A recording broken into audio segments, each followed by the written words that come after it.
Hello everyone and welcome to Dilip Oak's Academy.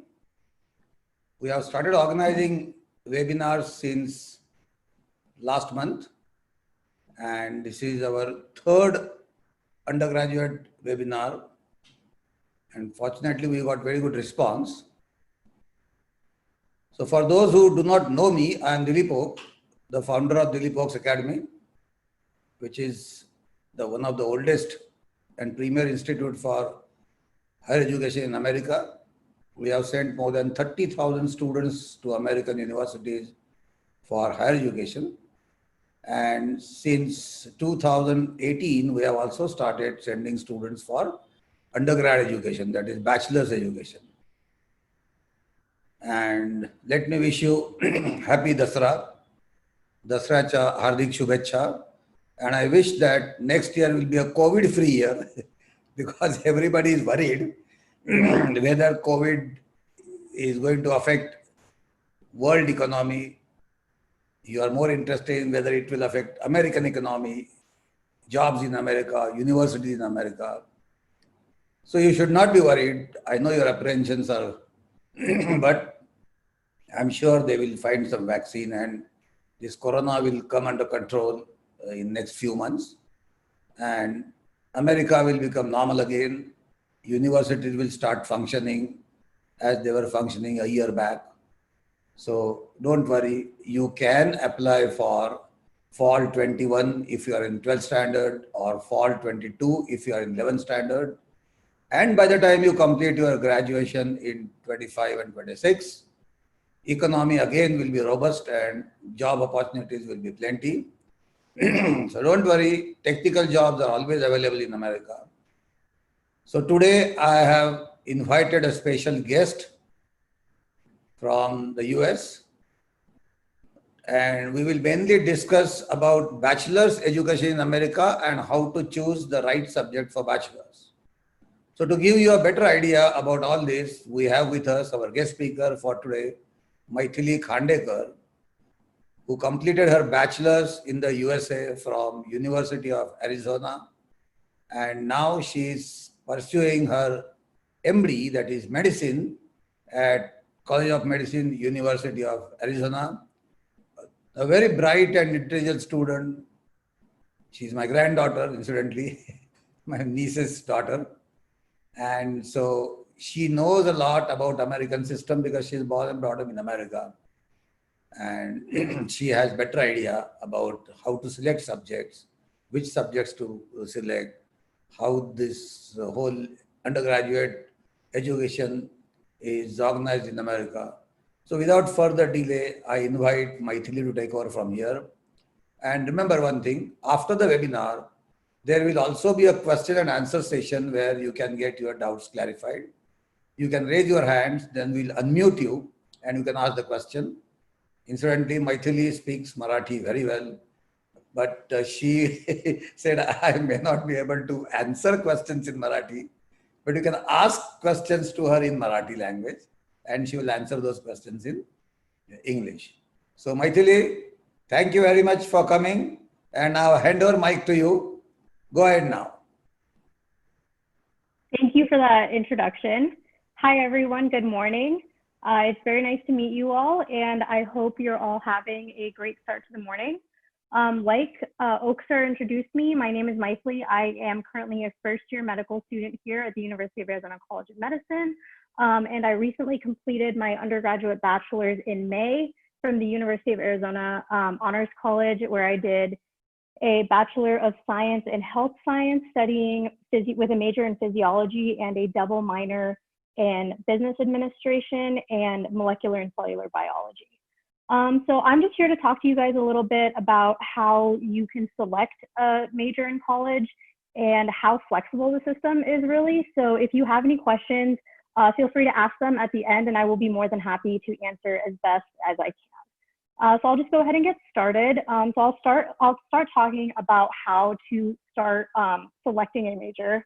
So usually when you are accepted into college, you can come in a variety of different ways. You can come in deciding what you want to do as a major. So for example, I always knew that I wanted to do medicine. So I came in studying physiology. So I did a Bachelor of Science, but you are more than welcome to come in as an undecided major. And that's also okay. So many students every year come in undecided, and they take courses that then help them figure out what their passion is and what they'd like to do in the future as their career. So like I said, I came in as a physiology major. But Maithili, can I interrupt you? Thoda Yes. jara slow bol. Oh, sorry. Okay, go ahead. Is the mic work? Is my like headphones working? The audio's all fine? Yeah, it is slightly echoing, but it's fine. We will be able Should to. I try it without the headphones? Will that work थोडं better? Slow बोललंस तर लक्षात येईल पटकन. Okay, ठीक है. चल बंद कर. Okay, sorry about that. Okay, I will try to speak a little bit slower. Sorry about that. So like I said, you have two different options of coming into college as a major. You can come in knowing what major you want to do. So like I said, I came in physiology because I knew that I wanted to do medicine. But I had a lot of friends who came in as undecided, and they took what are called general courses. And I'll talk about those a little bit more later on. And those courses kind of helped them narrow down what field of study that they'd like to pursue. So general education courses are kind of common amongst universities in the United States. At least at the University of Arizona, there were 3 different types of general education courses that we needed to do. There was four: math, science, English, and humanities courses. So depending on how many credits you came in with, and that also depends on what kind of courses you took in your, like Oakser said, 11th standard, 12th standard. If you came in with test credits, you can try to get some of those classes taken out. So I had done the IB program in high school. So some of my humanities classes, I didn't have to take because those credits were covered. And the science credits were covered by my major as well. But the math general education courses and the writing English general courses, I did have to take. So those are pretty common amongst different universities. And that's why the first year is kind of spent doing those general education courses. So you have to take your, you can do either Calculus 1, Calculus 2, depending on what level you're coming in to college with. You can do your Introduction to Biology, Chemistry, Physics, Geology. You have a lot of different options to choose for your science classes. Humanities classes can also be different types of classes. Like I took a contemporary humanities classes where we analyze architecture. So that was one of the classes that I took, but there's different classes regarding literature, analyzing works of art. So lots of things that you can choose from for those. And then after that, so those are the classes that you really take in your first year. And if you came in already knowing what you want to do, you can start taking your science classes. So since I was a physiology major, I knew that I had to complete X, Y, and Z to complete the physiology major. So biology, chemistry, physics. So I started doing those in my first year, but you don't have to do that. If you came in undecided, you are allowed to kind of try different subjects, see what you like, see what you don't like. And there's also a lot of misconception about how, if you pick a major, how you can change the major, or if you don't like it, you can drop the major as well.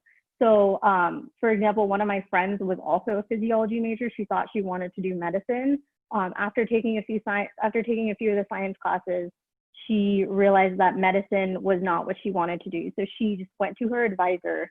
Each student, by the way, each student is assigned an advisor when you are admitted to the college.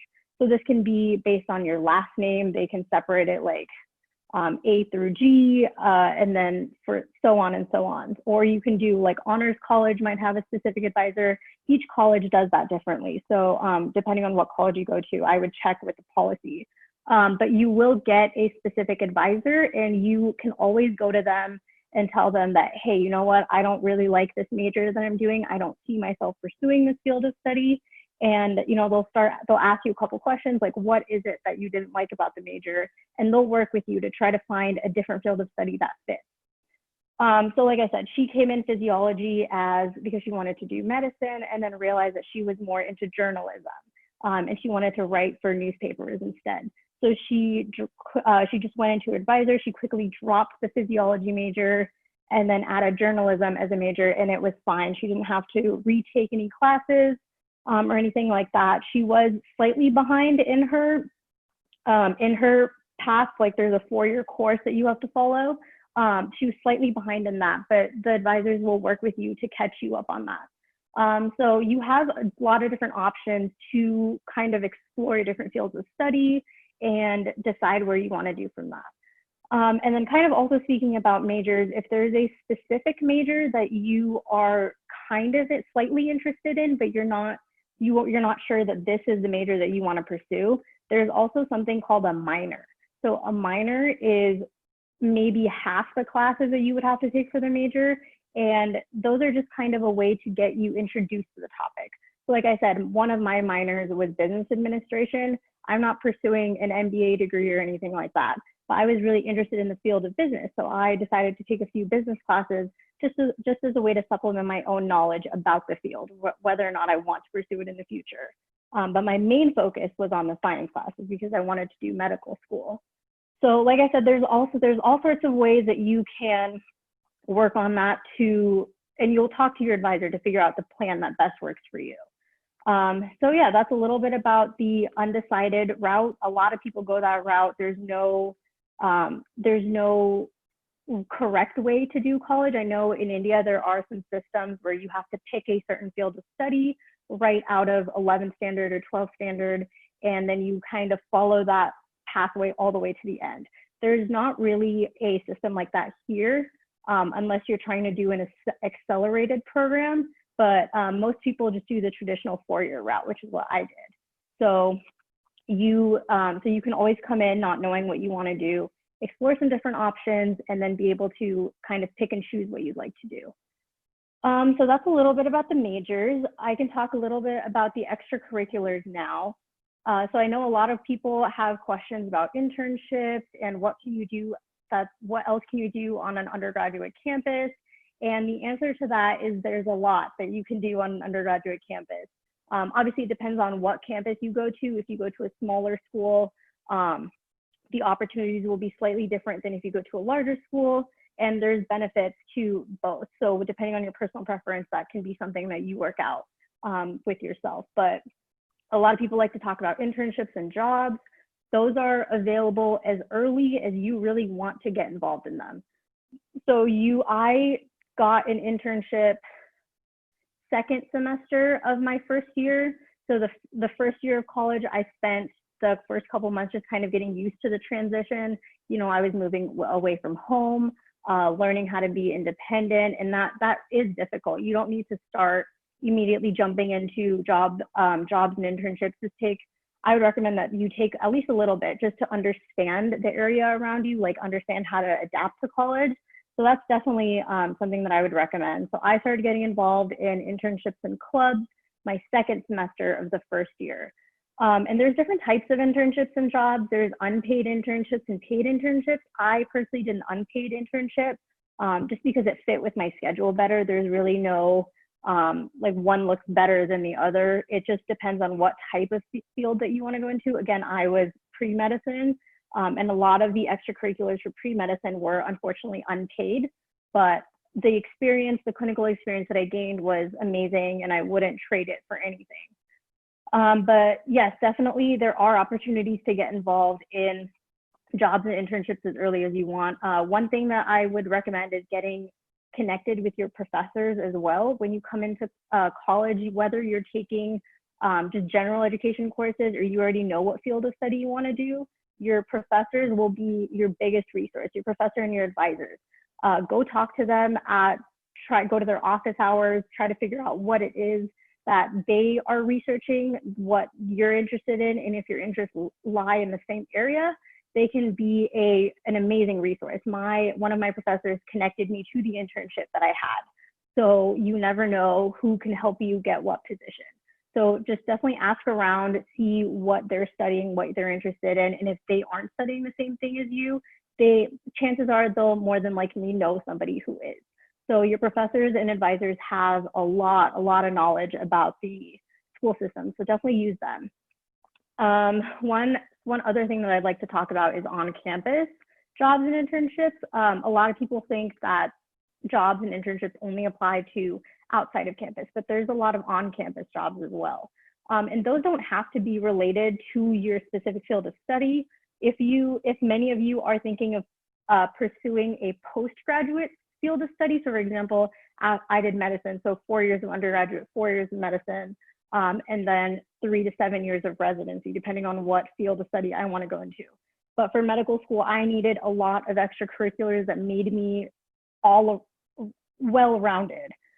It wasn't only science extracurriculars. It wasn't only working in the hospital or things like that. I had to do things that you're interested in. So I was interested in teaching, so I tutored. I gave tours, which isn't really related to medicine at all, but I worked as a tour guide with the Office of Admissions. So prospective students, just like all of you, when they would come visit campus, I would be the tour guide who would take them around. And I would show them all around campus. I would talk to them about the same things that I'm talking to you all right now. So different opportunities on campus, ways to get involved, things like that. So that's one thing that you can do. Being a tour guide definitely is not clinically related, but I thought it was fun. It helped me with public speaking skills.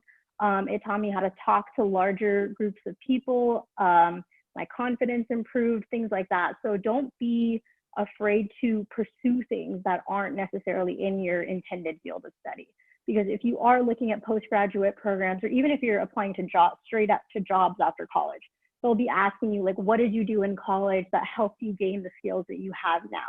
And you want to be able to answer that in ways that you're passionate about. You don't want to be, what the phrase that they use here is checking the box. So checking the box is just like doing things that people expect you to do because you think that they want you to do it. But when they ask you questions about it, you should be able to display that passion in the answer that you, in the way that you answer. So that's definitely, jobs and internships is a really big topic that people like to talk about.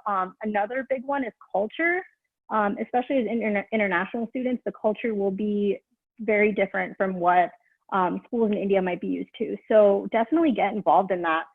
Sports, at least a big thing at the University of Arizona with sports. And I don't mean like play sports. That's also available if you would like to, but sports isn't like start going to football games or basketball games. Try to meet people around you. Just if you're coming to school in the United States, try to understand like the culture and everything. It's an amazing experience. Like going to all the sports games and like learning how to, I was never into sports, but my friends got me into it. And it is very, very fun. So I would recommend just doing all that and trying to get as involved as you can. So those are some things about, that's my little intro about undergraduate education. I've covered how to kind of pick different topics. It's very easy to switch topics. I've talked a little bit about jobs and internships. There's definitely clubs that you can join as well.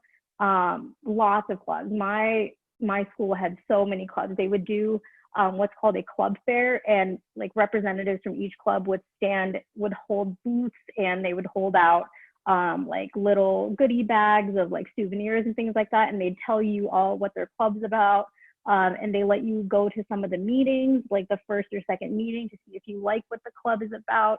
And then there's leadership positions that if you decide you can apply for within the club. So definitely getting involved in campus is something that I thought was incredibly beneficial, and it's helped me make some fantastic connections for letters of recommendations, again, which you'll need for jobs, postgraduate programs, things like that. But yeah, so those are some of the main things that I wanted to talk about. Is there any other topics that you'd like me to specifically address? Okay, Maithili, very good. Now, I think the more interesting session will be question answer session, because many students and their parents, they have a lot of doubts, and so they probably will ask you and you can give clarifications. So you can raise your hand, students, and then immediately unmute your video and ask. You can ask. The audio is cutting. The audio is cutting out. I can't hear. Well, nobody has raised hand so far. I'm just waiting. Yes, Manas Paranspe. Hi, can you hear me? Yes. Okay. I have a couple of questions. I'll go one by one. First is, we are trying to apply. Just 1 minute. Please tell your name because when a student is talking, a parent is talking, we don't know. Oh, this is Manas' father, Aniruddha Paranspe. Okay, that's fine. Yeah, thank you. So my first question is, when we are trying to or applying for university, there is an option to choose honors. I'm not very clear what exactly that means. What is the benefit of that, or what could be the challenge if we opt for honors? And is there any specific eligibility required to apply for honors? Yeah, so honors college is, depending on what school you go to, it might be a separate college within the larger college, or it might be just certain extra classes that you do. So at the University of Arizona, I did the honors program as well. But what that is basically is that you take a certain amount of extra credits than you are required to. So for at the U of A, the honors credit requirement is 30 credits. So that's about 10 classes if each class is 3 credits. So based on that, you are required to maintain a higher GPA. I don't know the exact GPA. It does differ college from college. So whatever college you're interested in, you can just type in X honors college GPA requirement. And they'll give you a whole kind of list of the academic merits that you need to maintain.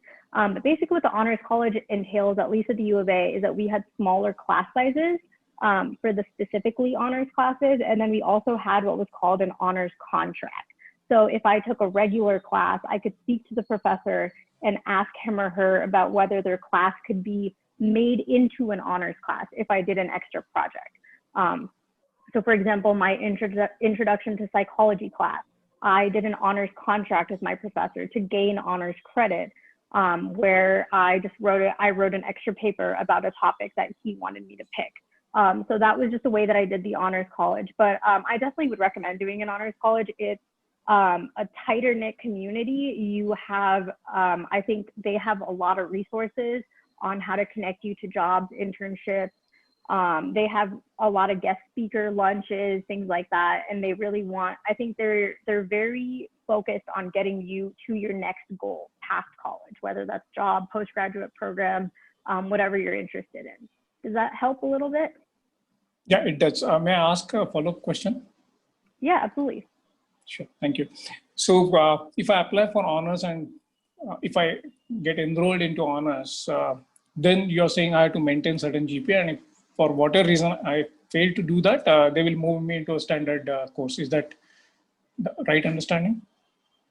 So they will do what's called academic probation for a little bit. So what they'll say is they'll do an interview with or they'll hold a meeting with the student and the advisor, and they'll say, your student is falling below the cutoff for the GPA, and they'll help you they'll try to help you get to where you need to be for that cutoff. So if the GPA cutoff is 3.5 or 3.0, I don't know exactly what it is, but assuming it's 3.0 and the student is at a 2.8 or 2.9, they'll suggest extra tutoring, extra resources, ways for them to get up to that 3.0 level. And then after that, if the student isn't able to maintain that GPA cutoff, they won't be allowed to be in the honors college anymore, correct? Okay. And probably one more follow-up on the same topic, if you don't mind. Yeah. Obviously, if there are extra credit, I assume that there will be extra tuition fees as well associated with honors. As just like the regular tuition that you pay, is that I don't know what you mean by extra credit fees. Yeah, but if I apply for normal course, I believe, for example, if I go to Purdue, let's say, or Georgia Tech, just as an example, that normal tuition fee is, let's say, $30,000 per year. If I choose honors, will it go to, let's say, 40, 45, whatever? So I don't think it should go to that much. My honors fee was, I think, $300 extra a semester. So it becomes $600 a year. Again, the honors fee will depend college to college. but mine was about 300 a semester. So it wasn't that much higher than the tuition. I was in state for the University of Arizona. So my tuition was 11,000 and then plus 300 a semester, but I was on scholarship. So mine covered the tuition. Okay, What is the sure. advantage of taking honors course? So people, again, it depends on what field of study you want to do. Some employers like to have the honors college on your resume to know that you did the highest level that was available at the college. And like I said, some of the benefits include just smaller class sizes, so a better connection with your teachers. My honors college, I would say that it had more resources available to me as an honors student compared to a regular student. Yeah, but after taking honors course in bachelor's, does it help to get better college for masters? So I didn't do a master's program, so I'm not entirely sure. Again, I did medicine, but at least for me, a lot of my honors professors knew other professors in the medical college, and so they wrote me letters of recommendation. And again, that connection is something that is really huge in undergraduate, actually anywhere in the U.S. Knowing the right people is very, very important. So I had professors in the honors college who wrote me letters of recommendation. I also completed an honors thesis with the honors college, and that's another requirement that I forgot to mention. Depending on, again, this depends on each honors college. But my honors college required me to complete a thesis at the end. So my thesis was about how gender is portrayed in dance and how that expands to various communities. And then that question about my thesis was asked in my medical school interviews. So if you do the honors college, I just had a better experience with the professors. Like I learned how to do more research, things like that. So it definitely came up in my medical school interview. Okay. Thank you very much. Anyone else? If you have any question, please raise hand. Samruddhi.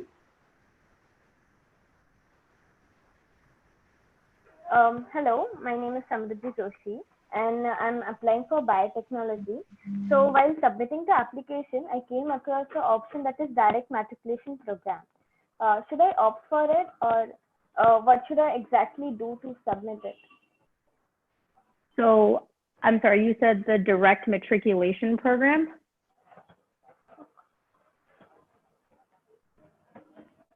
Can you hear me? Sorry, I couldn't hear you.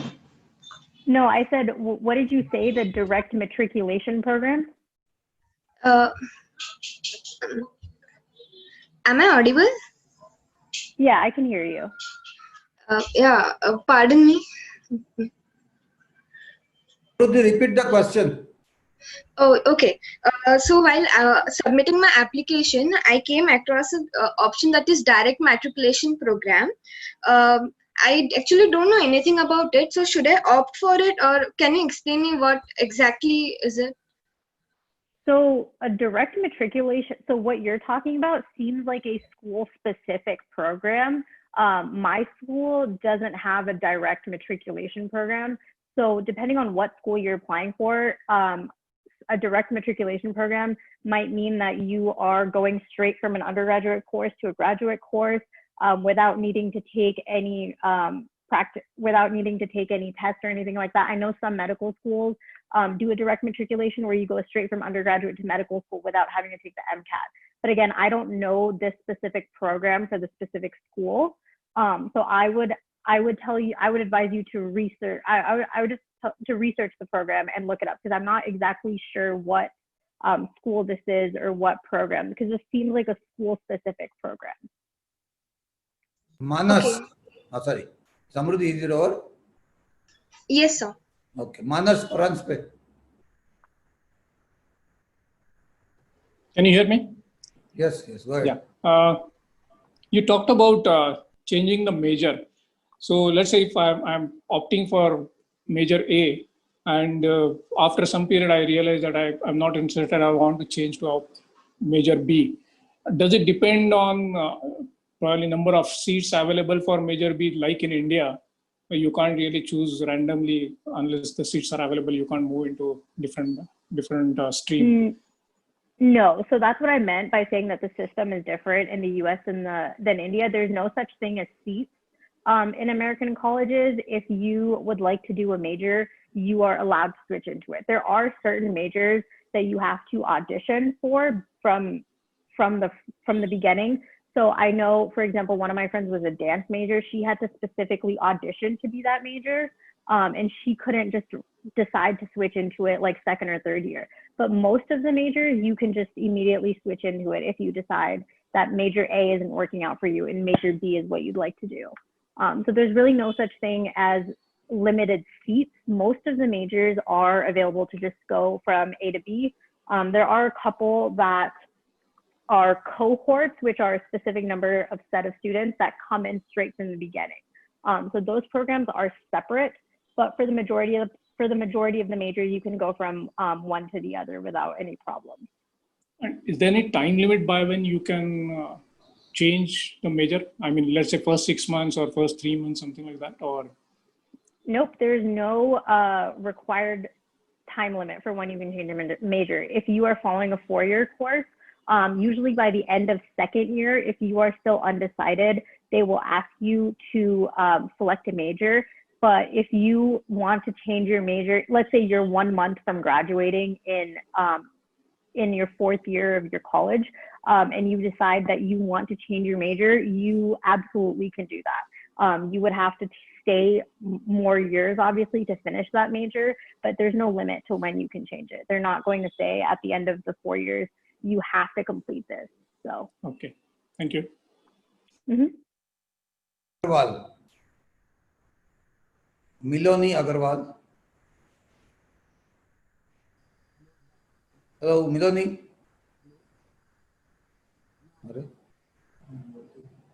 Hello, Miloni Agarwal. Parshva Khane. Hello. Yes, go ahead. Yes, I wanted to ask that I want to pursue biotechnology in the US. So if like ma'am said, we can change if you're not interested into it. So I did not take maths in 11th and 12th standard. Hello. Yes, I can hear you. Yes, I did not take maths in my 11th and 12th standard. So can I change from biotechnology to something like mechanical engineering or aeronautical physics, like where maths and physics are involved? Or do I have to take 11th maths in 11th and 12th? No, you can switch into mechanical engineering or aeronautical engineering if you'd like to. What they probably will have you do is once you're accepted to the college, you can just go to the advisor and say, I'm interested in changing to this subject. And if there are prerequisites for that, they'll just have you complete the prerequisites then. So for example, if math is a prerequisite for mechanical engineering, you'll just have to take a math class in the college. You don't have to have had it already, if that makes sense. Yeah, okay, that's okay. And the SAT score, like what is the expected SAT score for to pursue a mechanical engineering? Anyway, she won't be able to tell that because it depends on the university. And I'm just adding to her answer. If you are not taken maths in 11th and 12th, but if you are choosing a course which needs background in mathematics, then in America, you will have to take those courses in your undergrad before you take the required specialization. So ideally, if you feel that you want to go for technical course, you should take maths in 11th and 12th. Okay. Yeah, so like he said, you should take it, but if you haven't taken it, it's not going to stop you from changing into the major. Like he said, what they'll say is that they'll just have you take the class in your first year or second year or something before you want to switch into the major. Okay. Thank you. Okay, Miloni. No problem. Miloni Agrawal. No problem.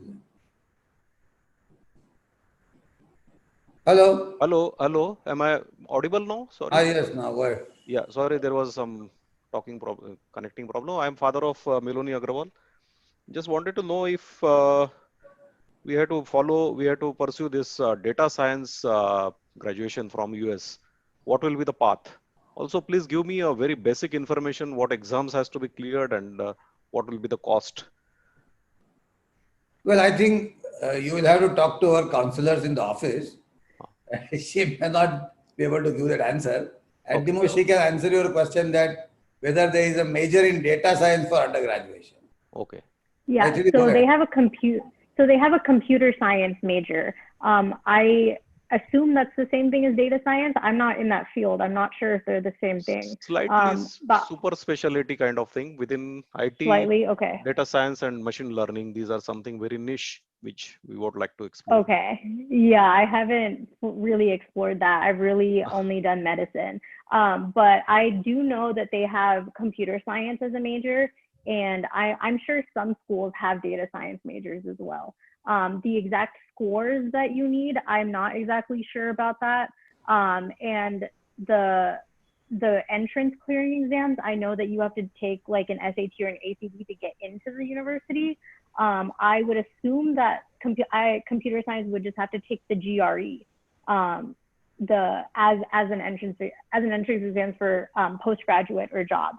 I don't think there's a specific exam, but I am not completely sure on that because I'm not in that field. But to the best of my knowledge, I believe it's the GRE exam. Well, adding to your answer, in undergraduate courses, you may not get very specialized course like data science and machine learning and artificial intelligence. They are basically for postgraduate students. So you will get a general course in computer science within which you will have some subjects of data science. Yes. Ayush, do you say? Hello? Hello? Hello, am I audible? Yes, go ahead. Yes, sir. I am Ayush Divsha speaking. Sir, ma'am, I wanted to ask that is there any scope for aeronautical engineering students, international students for undergraduation? Yes, aeronautical engineering is absolutely a major. I think it's called, at least in my university, it was called aerospace engineering. I don't know if those are exactly the same thing, but I know aerospace engineering is a major, and so I would assume aeronautical engineering is very similar to that. But there is a major that you can apply for. Well, Okay, adding to your answer again, for international students, getting job in aeronautical field or aerospace field is difficult because they generally don't encourage non-Americans to join companies in this field. okay, sir. And ma'am, second question was like, what are the on-campus jobs or internships? What are the examples of those which we can pursue in the college or university? Yeah, so are you looking for more general jobs or are you looking for more career-based jobs on campus? So if you're looking for more career-based on-campus jobs, research is probably the biggest one that people do. So they'll work in a research laboratory as a research technician. And then depending on how your PI, which is called private investigator, those are the people who head the lab, they will either do your research lab for credit or for pay. So I did a research lab. I did a cancer research lab. So I was studying lymphoma, and my investigator did my work with credit. So I used it for course credits. I didn't do it for pay. But research is an on-campus job that a lot of people do, especially in engineering. And I guess a more general job opportunity would be things like a resident assistant, where you are living in the dorms and you're helping with all the other undergraduates who are also living in the dorms. You could be an on-campus tour guide, like I did that. I was an on-campus tour guide. You could work in the library. You could work as an IT assistant, things like that. Do you get paid for general as well as academic jobs? The general jobs that I talked about, like the tour guide, the IT assistant, if you want to work as a resident assistant, those are generally paid. The resident assistant is more of a stipend. So that one is like you are given a certain amount of money and your rent is covered by the school. So that is one form of payment.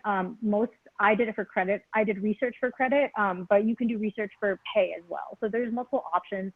You can talk to the boss and see what options they're offering. So you mean either you are getting paid or you get credits? Yeah, so you are getting paid in some way. So you can either get paid in actual money, or you can get paid in things like if you're a resident assistant, your rent is taken care of. So you're not paying rent. Or so I did course credit. So I took one less course in molecular biology because my lymphoma research counted. Okay. So things like that. Very good. Anybody else? You can ask questions in Marathi language also. Can you brief me about scholarships and what are the criteria and what should we do to get more scholarships? Yeah, so scholarships are a little difficult as international students. I will be honest, a lot of universities do mainly have scholarships for United States citizens and permanent residents. I do know that they do a few need-based scholarships for international students. So if your income level is below a certain amount, they'll help you with things like that. But I do know that in order to take out some government loans and things like that, you do need to be a U.S. citizen. Or permanent resident, but there are private scholarships that I've heard of through third-party organizations that do fund some scholarships. And there are specific websites for that as well, on multiple schools' websites as well. But usually universities will give funding to U.S. residents. Yeah, adding to that again, many universities, if they are not high-class universities, but tier 2 universities, they definitely offer tuition scholarships. That means they reduce your tuition, but otherwise getting scholarship is slightly difficult. But my experience last year was those who had decent SAT score or ACT score, they do get some kind of tuition scholarship, which reduces the cost. Incidentally, Maithili had excellent SAT as well as ACT score, and she also had given AP examinations. So if you want to ask her about AP examinations, you can raise questions and she will answer those questions. And she's my sister's granddaughter, so I know that she was the right student right of her childhood. Anyway, Yeah. My question is on accelerated courses you talked about. It's a two-pronged question. One, if I go for honors, it means I'm taking extra credits. Does it help me in completing my graduation early? And if not, then how and who decides whether I can complete it early? How that decision is made? Is it university or professor decision, or it is student decision? It's entirely individual decision. It's a student decision. No one is going to tell you that you have to graduate early. It is a personal choice. One of my friends graduated, actually my old roommate graduated in 3 years. And she then went to a master's program in New York City. So she moved. She decided she had finished all of her courses that she needed to for graduation. She just spoke to her advisor and she said, "Hey, I'd like to graduate early. I'm done. Is that an opportunity?" And her advisor said, "Yeah, you finished all of your required courses. If you want to graduate early, you can graduate this semester." So she just took the opportunity. She graduated this semester, and then she left a year early and moved to New York City. So it is entirely a student decision. The honors college, I would say those credits are specifically going towards your honors college. They're not, honors college is a separate thing than your major requirements. So the honors college classes that you're taking are in addition to your major classes. So they're not going to help you finish your major quicker. They're just extra enrichment classes. So if you can do honors and graduate early, you can do regular and graduate early. There's no specific way. It's all dependent on the student. Adding to that answer again, if you take AP examination and if you get, let's say 5 out of 5, which is generally possible for students, then you get credits for some subjects. And I know students who could complete their they say one full semester, so obviously they save tuition cost. So they could complete the graduation in 3.5 years. And by taking extra credits, they could complete the graduation in 3 years also. So AP examination, I strongly recommend that all of you should take AP examination in May. There are 38 subjects, but you can choose the subjects depending on your major, intended major, and you definitely get credit for that. And many times, because of your high AP score, chances of getting scholarship in America are also more. If you want for more information about AP, you can refer the website or call us on my phone from after Monday. Atharva Kulkarni. I actually had one thing to add about the Okay. AP exam scores, if that's okay. So you mentioned the AP exam scores. One thing that I would be careful about AP exams is keeping in mind what your postgraduate plans are. So I did take IB classes and I took the IB courses and I took AP classes and the AP exams. So I did have credit for that, but medical schools in the United States wanted me to take those classes in a college program. So medical schools did not accept my AP exams and my IB exams. So I had to take, so for example, biology, calculus, I had to do that again in college, even though I had taken the classes in high school. So, I mean, they were pretty simple classes for me because I had already learned the material in high school. I was just doing the class because medical school wanted me to. But I would be careful about that. If you are going towards a specific field of study, you want to review what that field of study requires. So if you're looking into law schools, make sure that law schools will accept your AP exams and IB exams. I think most grad programs might. Medical school, unfortunately, did not. So all of my AP exams, for the most part, the science, biology, physics, and math, I had to retake. But my humanities credits counted.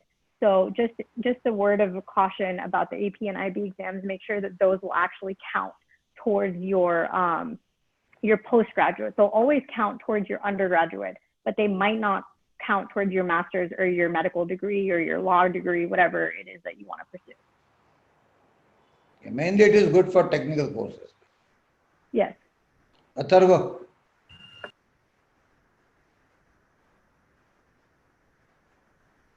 Hello. Atharva Kulkarni. Hello. Go ahead. In the US, majority of the jobs are usually, or the work visas are usually given to the technical side. So usually in computer science, majority of the work visas are there. But if someone plans to pursue research, especially in a subject like physics, so what are the job opportunities? Can he get the same work visas, or is it tough or more competitive? I'm not entirely sure I know the answer to that question because, again, I didn't do any postgraduate research opportunities. I do know that so when I was taking physics in undergraduate, a lot of my teaching assistants were international graduate students. So there definitely are opportunities, and the way that you can get those funded as well is by teaching undergraduate classes. So what they're called is TA. So teaching assistant. So those will help cover your cost of tuition. I don't know the exact amount of how hard it is or not, because again, I'm not in that field of study, but I do know that a lot of my undergraduate labs and courses were taught by international students who are seeking PhDs or master's degrees. Okay, anybody else?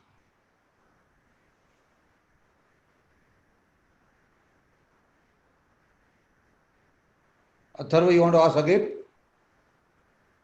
Riya Bogade. Excuse me, can I ask a follow-up question? Okay. Go ahead. Yeah, so after completing the major, how many jobs are there present in the field? Or Well, she won't know that because she is still studying. okay. So you And can't I have a similar question. One more. Ah. Excuse me. Yeah, so usually you can change your major, but if one wants to change the college for maybe like the computer science program in some other college is better, so how is the process and how are the subjects transferred? Yeah, so transfer credits are a option as well. If you do end up deciding to leave a college and join another college, again, depending on the program, that is harder. Getting in as a transfer student is definitely harder than getting in as just a regular undergraduate student. So most people do recommend trying not to transfer, but obviously situations arise and some people do need to transfer here and there. So basically what you would do is, again, you would just go to your advisor. Your advisor really is your first point of contact in a lot of things. So you would go to them and you would say, hey, this, and this happened. I would like to transfer from here, and they'll talk you through the process of transferring credits. But basically what happens is they just send a transcript over to that new college. So assuming that most of your college credits will transfer over, and for the most part they will, you can just kind of pick up where you left off. So if you transfer in your second year, you can start your second year at the new college. You don't have to repeat everything from first year. No. Ria. Ria.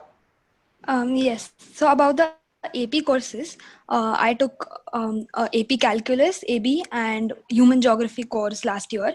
So how will it be helpful to get a scholarship? Like, do I have to apply for something different to the college, or do they consider it automatically?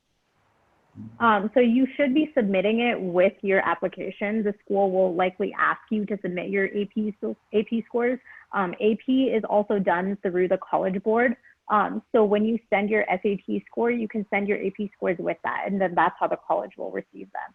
And AP scores are used mainly for credit. So your SAT and your ACT will get you more of the scholarship. Your AP scores are more used for credit. So your AP score will be sent with your SAT score on your College Board report, and then those will be used to get you out of a certain class. So you said you took AP Calculus AB, right? Yes. Okay, so AP Calculus AB should get you out of Calculus 1, assuming that you scored, most colleges is a 4 or a 5 on the AP test. Assuming you scored that, you would get out of the Calculus 1 test. So I took AP Calculus BC, the second form of that, and so I got out of Calculus 1 and 2. So AP Calculus AB gets you out of Calculus 1, Calculus BC gets you out of 1 and 2. So you would just send those in with your College Board report. So since you get credits, indirectly your tuition fee is reduced. So this is indirect scholarship which you get. Oh, okay, that's what you meant. Okay, see, I wasn't really looking at the scholarship amount or the tuition amount, because my scholarship covered everything. Cost is reduced because they get credit. Right, that's true. If you do get credit for it, your tuition amount for that class would be reduced. Yes. Manas. Question on AP exam again. You mentioned that because somebody took AP exam, he got almost a full semester credits. So how many subjects we need to complete in AP exam? 2, 3, or is 3. Generally, we recommend 3. Okay, fine. I don't remember saying that they got rid of a whole semester. Did I say that? No. I have experienced this. Oh, okay. I was gonna say I don't think I said that. He got credits and he could save 1 semester almost. Oh, okay. Okay, anybody else? Wonderful, Mansi. Sorry, there is one more. Parshva Khane. Last question. Parshva. Hello. Yes, so I wanted to ask, what is the exact duration? Like after SAT result is declared, what is the exact duration to get admission into the university? Like I read it in some article that for international students, it takes usually about 1 year. Like you should apply if you have to take admission in fall of 2021, then you have to apply then you have to take the exam in 2020 or fall of 2020. So is that true, or we can apply in December or March as well? No, you can apply in December or March. You can call our office tomorrow and you will get all that information. Okay. Yeah, you can apply a little later as well. Most people apply, you're correct, a year before. So I applied a year. So I started fall of 2016. I took my SAT fall of 2015 and I applied in fall of 2015 as well. Yeah, but most But students you can apply apply later till as well. October, November they apply. Even December they apply. Even January also they apply. So there is no problem. It depends on the deadline of the university.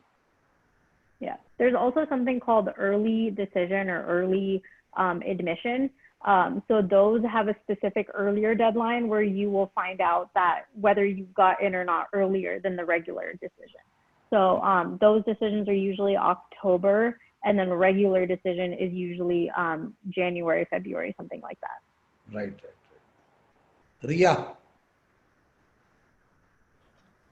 About the change in major, so I wish to apply for a business major, and then if I switch to a finance major, so is it possible to switch again to a business major if I'm not comfortable with finance? Yes, you can switch back and forth as many times as you'd like. And business and finance are usually within the same college.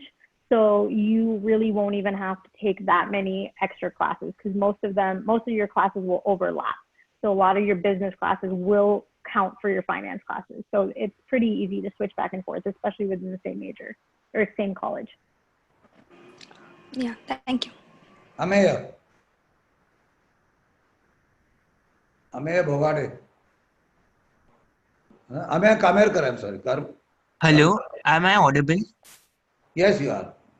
I had a question about the regarding the admission process. So I want to apply to a particular university under restrictive early action, but it's saying that I'm not supposed to apply to any other universities for early action. But like if I'm not sure that's my number one university, should I take regular decision or should I go for early action? That's my question.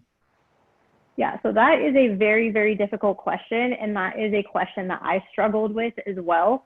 When I was applying to colleges, there were schools that I wanted to do restrictive early action. And that is true. You can only apply to one school during that time. And you cannot apply to any other ones until you get a decision back from that. So that I'm trying to phrase this correctly. That is a very risky move. For me, I'm a U.S. citizen, and it was still a little risky for me, or I was a permanent resident. But it was, for me, I didn't want to limit myself to that one specific college because if I didn't get into that college, then I would have had to wait until later to apply. And I mean, I guess since I am a permanent resident, it wasn't as big of a deal for me. So I did one school as restrictive early action.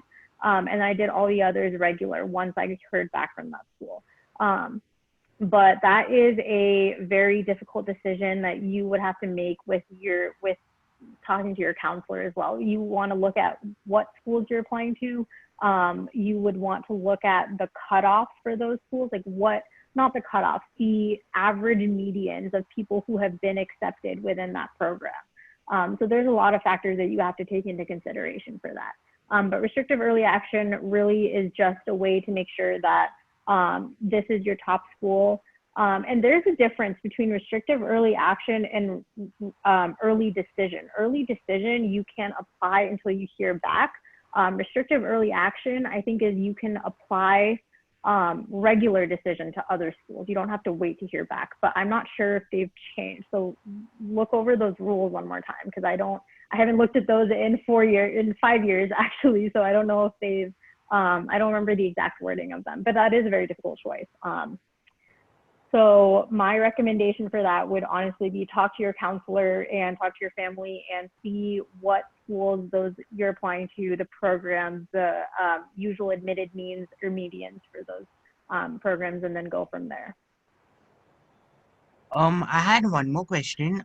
If I apply to like 2 universities for restrictive early action, and suppose I get into 2, can I choose one of the 2, or like I'm not sure how the system exactly works?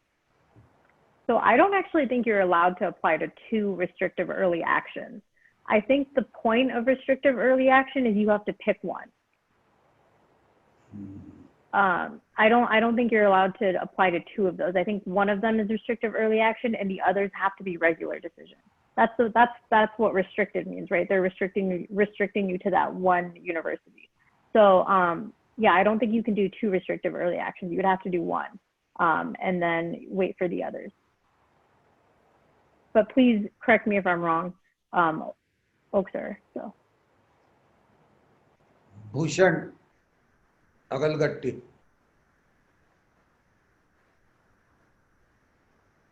Hello, Bhushan. Hello. Riya again.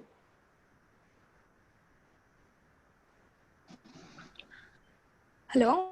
As mentioned earlier, that there are more opportunities for technical fields, like for the working visas as well. So is it same for fields like management and business? No, I'll interrupt. There are opportunities, but less, and many times these courses are in non-STEM category. So the OPT period is restricted to 12 months.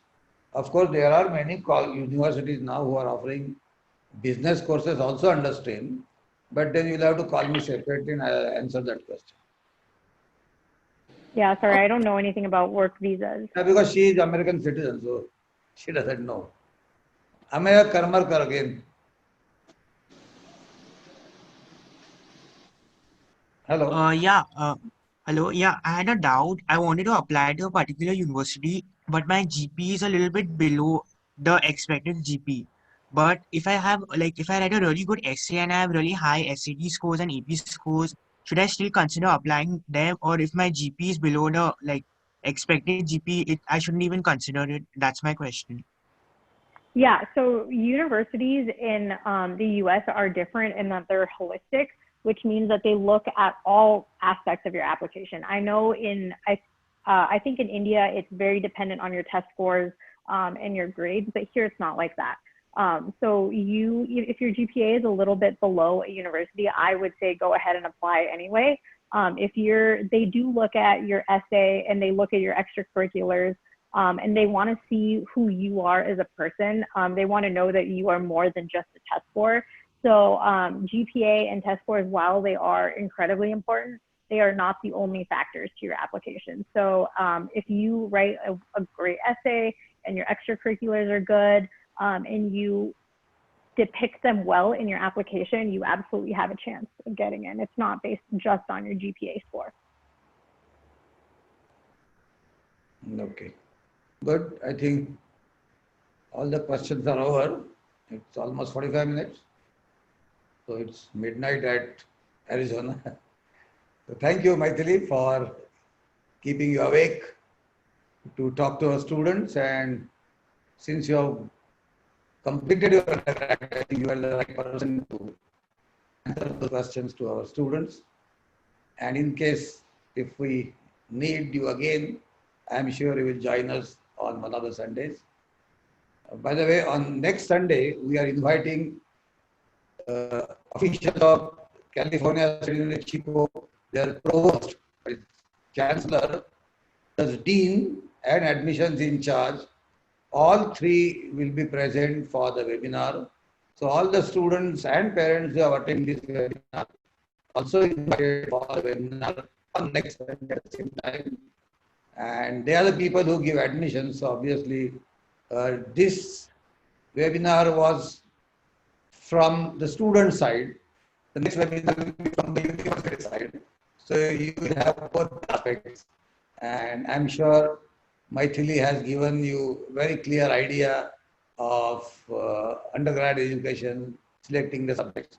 In case if you have any questions, you can write to us on support@academy.com referring this webinar, so that we'll forward these questions to Maithili and she will answer through email to you, directly to you, or she will send it to us and we'll forward it to you.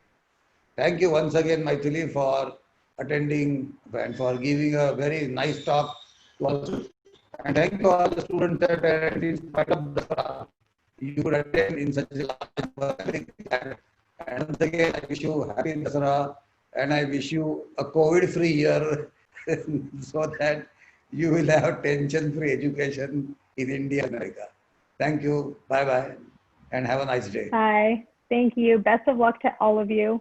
Like you said, feel free to ask me any questions. Okay. Bye. Good night, everyone. Or I guess good morning in India.